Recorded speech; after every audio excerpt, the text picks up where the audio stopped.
Goeiedag geliefde disipel van Jesus en baie welkom by nog 'n episode van In Jesus Bybelstudie. Ons tema hierdie week is intimiteit met Jesus en hierdie is episode 4 van hierdie reeks. En ek weet nie van jou nie, maar hierdie roer my. Die laaste 3 weke wat ek met hierdie besig is in my eie lewe en die Heilige Gees hierdie in my hart inspreek en vasmaak, is net vir my so kosbaar. En ek ervaar hoe dat my verhouding met God net besig is om te skuif na iets anders toe, na iets meer, na 'n plek waar ek hom net leer ken vir wie hy is. Nie noodwendig vir wat ek wil hê hy vir my moet wees, of wat ek by hom kan kry nie, maar net wie hy is. Net om hom te leer ken, net deur bewus te wees van sy liefde en sy nabyheid en sy betrokkenheid, net om bewus te wees van sy inspraak in my lewe. Want dit is wat Jesus gebid het in Johannes 17:3. En dit is die ewige lewe, dat hulle U ken, die enige wragtige God en Jesus Christus wat U gestuur het. Dat hulle U ken en Jesus wat U gestuur het. God is besig om te praat, geliefde. Hy praat en sy skape kan sy stem hoor. Hoe praat hy? Hy gebruik hoofsaaklik sy woord, en dit sal altyd sy primêre manier bly hoe hy met ons kommunikeer. As jy vir my sê jy sukkel om God se stem te hoor, sal my eerste vraag altyd wees, hoeveel tyd spandeer jy in die woord? En ek probeer jou nie op 'n guilttrip stuur nie, en ek wil ook nie weet hoeveel Bybel lees jy sodat jy 'n boksie in jou gewete kan aftik nie. Ek wil weet, hoeveel tyd spandeer jy in sy woord sodat hy met jou kan praat? Sodat jy hom kan hoor en leer ken. Hoeveel tyd in sy woord is vir intimiteit met hom? Jy beïndruk my nie met hoeveel tekste jy kan opsê nie. Ek stel belang of jy God hoor praat het in daai tekste wat jy so kan aframmel. Wanneer ons intentioneel is om intieme, kosbare, waardevolle tyd saam met hom te spandeer, dan begin ons ook agterkom hoe dat hy op verskeie ander maniere met ons gesels. My heel eerste bewustheid in die oggend as ek wakker word, is dat hy by my is. En ek maak 'n doelbewuste besluit om van daardie af hom oral in my dag raak te sien en te ervaar. As ek ergens heen ry, dan is ek bewus daarvan dat hy saam met my ry. As ons by iemand kuier, dan is ek bewus daarvan dat hy ook saam kuier. As ek op die treadmill stap, dan luister ek na 'n teaching en probeer hoor wat hy my wil leer. Net in alles wat ek doen en oral waar ek gaan, is ek intentioneel in my hart om bewus te wees van hom en hom te ken.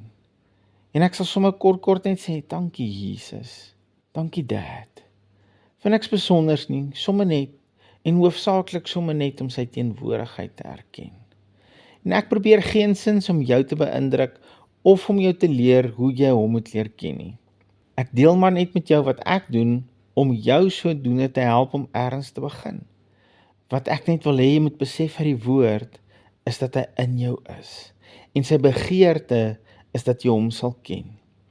Jy hoef hom nie van ergens af in te bid in jou huis, of in jou kar in nie. Nee, hy is reeds in jou. 1 Korintiërs 6 vers 17 sê, jou gees is een gees met hom. En vers 19 sê, jou liggaam is die tempel van die Heilige Gees. Kolossense 1 vers 27 sê in die Nuwe Lewende Vertaling, Christus leef in julle. En Kolossense 2 vers 10 sê, die volheid wat in Jesus is nou in ons wat wedergebore is. Nee, dis baie duidelik dat volgens die woord, God nie deur ver is en dat jy hom van ergens af moet inbid nie. Of dat jy nodig het om te voel dat hy naby is nie. Wees baie versigtig vir jou gevoelens. Jou gevoelens is nie die waarheid nie. Hulle kan nie vertrou word nie.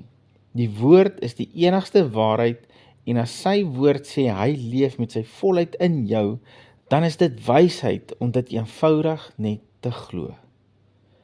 God is met sy volheid in jou. En dan gaan hy verder in Hebreërs 13 vers 5, en sê hy sal jou nooit begewe en jou nooit verlaat nie. En as God sê nooit, dan bedoel hy nooit nie. So die skepper van die hemel en aarde is in jou, en hy gaan nêrens heen nie. Wat 'n amazing wete. Dit beteken jy kan letterlik enige tyd en enige plek met hom gesels. Jy kan hom oral en onder alle omstandighede ken. Hy is die awesomeste pa, hy is die heel beste bruidegom, hy is die mees loyaalste vriend en absoluut die liefdevolste God wat jy ooit sal ken. En sy uitnodiging is elke dag om hom dieper en beter, en dieper en beter, en dieper en beter en meer intens te leer ken. Geliefde disipel van Jesus, geniet elke oomblik saam met hom. Leer hom ken. Vra hom om jou te wys wie hy is en hoe lief hy jou het. Ek kan jou beloof, jy gaan hom nie offend as jy hom dit vra nie. Inteendeel, hy gaan te bly wees om homself aan jou te openbaar. Vriend, Jesus is 'n werklikheid in jou. Begin hom leer ken en geniet elke oomblik van die lewe saam met hom. Hy het duur betaal om dit vir jou 'n werklikheid te kan maak en jy sal nooit genoeg kry van wie hy is nie. Here, dankie dat U wil hê ons moet U leer ken. Dankie dat U die prys betaal het, dat U sonde uit die pad uitgevat het, dat ons nou 'n intense, intieme verhouding met U kan hê, sodat ons U op 'n persoonlike vlak kan leer ken. Wat 'n voorreg, Here, dat U wat die skepper van die hemel en aarde is, U wat die heelal in die palm van U hand hou, wil met my 'n intieme verhouding hê. Wil hê ek moet U leer ken. Wil hê ek moet weet hoe lief U my het, hoe betrokke U in my lewe wil wees. Hoe graag U in alles wil voorsien wat ek nodig het.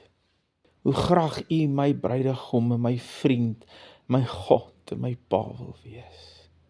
Here, ek eer U vir hierdie voorreg. Maak ons bewus van die teenwoordigheid in ons. Maak ons bewus van U liefde vir ons. Help ons om U te leer ken. In Jesus naam. Amen. Geliefde, as jy dalk na van ons vorige boodskappe wil luister, is jy welkom na ons podcast te gaan op Spotify, onder In Jesus Bybelstudie. Onthou net as jy na ons search op enige sosiale media platform, In Jesus is een woord. As hierdie boodskappe dalk vir jou iets beteken het, stuur dit gerus aan 'n vriend en help hulle om God te leer ken. Onthou net, hou jou oog op Jesus en jou neus in sy woord. Shalom.